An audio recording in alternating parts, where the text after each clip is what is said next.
Hallo en goeiemôre. Welkom by Maandagoggend Genade, episode 2. Na verlede week se boodskap het baie van julle gesê, ek het werk en ek is dankbaar, maar my siel is moeg.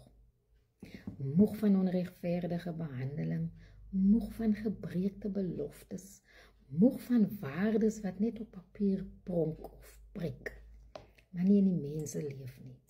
En ek hoor jou. En vandag praat ek met twee harte.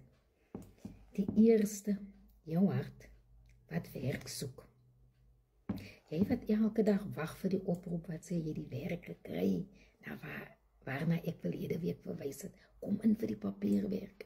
Suid-Afrika se werkloosheidssyfer is meer as 32%. Dis miljoene mense, miljoene harte wat wil werk, maar nie kan kry nie. Mag God jou geloof vashou. Mag jy nie moeg word om aan te hou probeer nie. Mag jy nooit moeg word om op te gee nie. Die tweede hart is jy wat werk het, maar jy's moeg. Moeg vir jou baas, moeg vir die druk, moeg om te gee en so bitter min terug te kry. En dis heel regverdig om so te voel. Maar moeg hoef dit nie. Jy het 'n inkomste. Jy het iets in jou hand om voor te sê, dankie Here. Ja, ons is eerlik oor die swaar, want dit gebeur elke dag.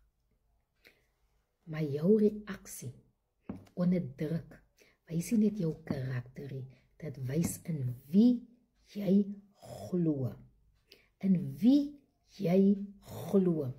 Jou baas mag besluite neem, maar jy kies jou houding. So, wat doen ons te midde van al die geraas en al die onreg? Jy kies. Jy kies om nie alles in te sluk nie, maar ook nie jou waardigheid weg te gooi met hoe jy reageer en jou reaksie nie. Jy kies om nie uit seer, kwaad en woede uit te reageer nie, maar uit jou karakter en wie jy is. Jy mag moeg wees, maar moenie los nie. Moenie jouself verloor in die geraas van onreg nie. Dit beteken, jy sê wanneer dit nodig is, sonder om jou vrede uit te vloek. As jy net aanhou om uit te hou, mag God vir jou 'n nuwe deur oopmaak, 'n plek waar menslikheid weer leef. Hou moed.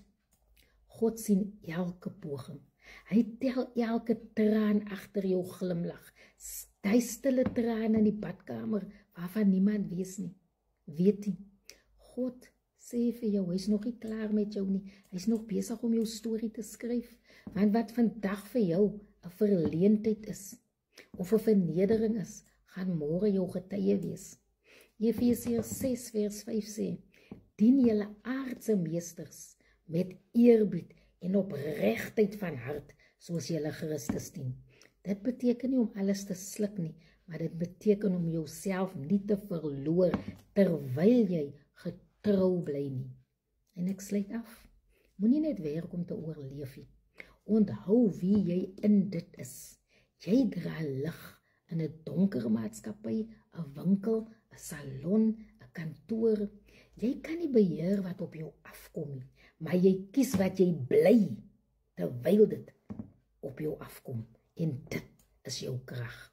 Ek is Maggie, en my gebed is dat jy sal aanhou om op te staan, aanhou om te glo in jou maker, en aanhou om te werk met hoop. Tot volgende maandag, dieselfde tyd, dieselfde plek. Maandagoggend Genade.